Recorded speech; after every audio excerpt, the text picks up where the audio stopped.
In the bustling city of Lagos, 5 teenagers lived in the vibrant yet challenging neighborhood of Ajegunle. Each had dreams as big as the megacity they called home. They were Chike, a bookish boy who loved science and dreamed of becoming an inventor. Amara, a spirited girl with a talent for painting. Tunde, a tech whiz who spent hours tinkering with broken electronics in his father's workshop. Ngozi, an aspiring chef with a gift for creating mouth-watering dishes from simple ingredients. Bola, a charismatic boy who wanted to be a writer, often jotting poems and short stories on scraps of paper. One sweltering afternoon, a mysterious figure appeared in their community, a man named Chief Adesola, renowned for his immense wealth and influential connections. Chief Adesola announced a competition. Create something extraordinary that can solve a problem in your community. The neighborhood buzzed with excitement. For Chike, Amara, Tunde, Ngozi, and Bola, this was their golden opportunity. But the road to greatness would not be easy.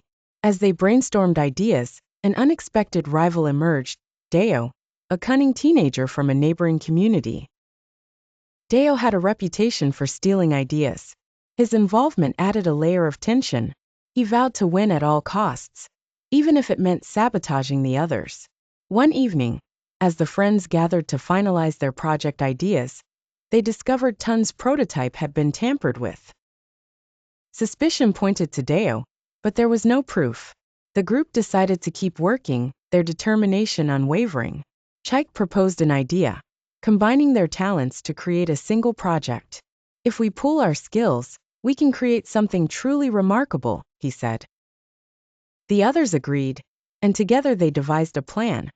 A community-powered food truck that would not only provide affordable meals, but also educate locals on sustainability and nutrition. Tunde built the solar-powered truck engine. Ngozi crafted a menu using local ingredients.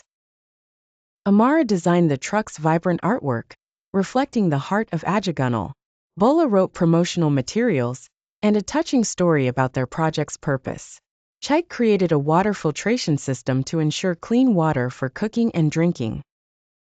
But Dayo was not done. On the night before the presentation, he attempted to steal their truck. The friends caught him in the act and, rather than fight him, they reminded him of the competition's purpose, to uplift the community. Dayo, moved by their words, abandoned his plan and apologized.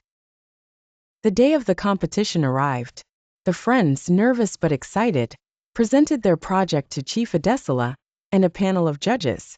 They showcased the truck's functionality, the artistry, and the heartfelt story behind it. The audience erupted in applause, and the judges were visibly impressed. Chief Adesola smiled. This is what Nigeria needs. Young minds who work together to solve real problems. You have not only impressed me, but also earned the right to present this before the governor. Weeks later, the 5 stood in the governor's office, their project on full display. As they explained their vision, the governor nodded in approval. You have shown that diligence, teamwork, and integrity lead to greatness. You stand before me today because you refuse to give up, even when faced with challenges. Their project was funded by the government and expanded into other communities, changing lives across Lagos. As they celebrated their success, Chike reminded his friends of an old proverb his grandmother always said. Do you see a man diligent in his work? He will stand before kings. Their journey was proof of this timeless truth. Through diligence and unity, they had turned a challenge into an opportunity to shine, leaving a lasting legacy for their community. Please like, share, and subscribe to my channel. Bye.